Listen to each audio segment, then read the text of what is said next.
Alright guys, the finale of Invincible Season 3 was the best episode that we have gotten so far for this entire show. And the fact that we are witnessing greatness right in front of our eyes means something to me. It means something to us. I would also go as far as saying this is not only the best episode of Invincible, but a top 5 TV show episode of all time. Because this episode went crazy from start to finish, and it didn't hold back, and it didn't stop off the gas pedal for the entirety of the episode. We also got one of the best villains ever put on screen, which is Conquest, and he only had one episode to do so. Like, I really don't think it's crazy to say that Conquest is a top 3 villain of all time, maybe even top 2. Every single line that he delivered was pure masterclass, and every single delivery was brutal as fuck. Every single word that Conquest spoke of was psychotic, and that alone grants him the title of one of the greatest villains of all time. It's just crazy to me that a villain like this was so well written in one episode that he can have that title. And for those of you saying that the voice acting was bad, you guys just don't know any type of ball. Y'all have no ball knowledge whatsoever because, dude, this is good voice acting. I do not care what anyone else says.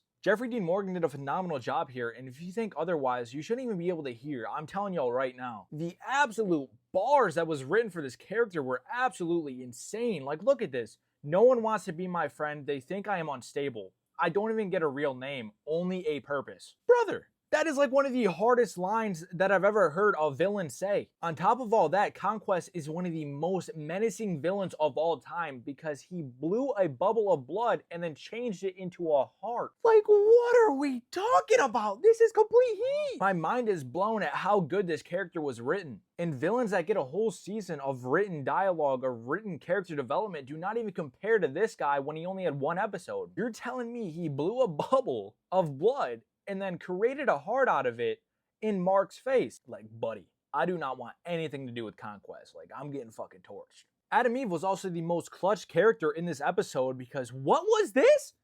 She just went Super Saiyan. She went Ultimate Force because he was about to die and then completely took Conquest's skin off his body so you could only see the flesh. Eve really stood toe to toe with the Viltrumite and did a very good job at doing so. Maybe not the first time around, but even then she was going crazy, changing the air density and shit. Like, oh, say less. But this was so sick to see. Then Mark finally went apeshit and just destroyed Conquest himself with infinite amount of headbutts. But he was looking like Patrick Star fucking drumming on his stomach. It's also about time that Mark did something and, you know, destroyed someone. But all it took for Mark was that Eve got hurt, and then he just went fucking crazy. Oliver, you're dog shit. I don't even know why you decided to even pull up. You're just putting yourself in harm's way and you're gonna do no damage whatsoever, and that was the exact case. Like, you were not competing against a top level Viltrumite. Also, this is the perfect girl you want by your side. As soon as she woke up from the coma, she decided to go onto the battlefield and help Mark.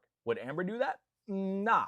Amber's dog shit. Then on top of all that, risking her life to try to save Mark, she just by him 24/7 when Mark actually gets injured. That is some relationship goals right there. Conquest is a cold-blooded killer, has cold-blooded dialogue, and just everything in between. He is now one of my favorite villains ever put on screen. And once again, he only had one episode. This show is just unreal. And now that the season's over with, we have to go to Daredevil.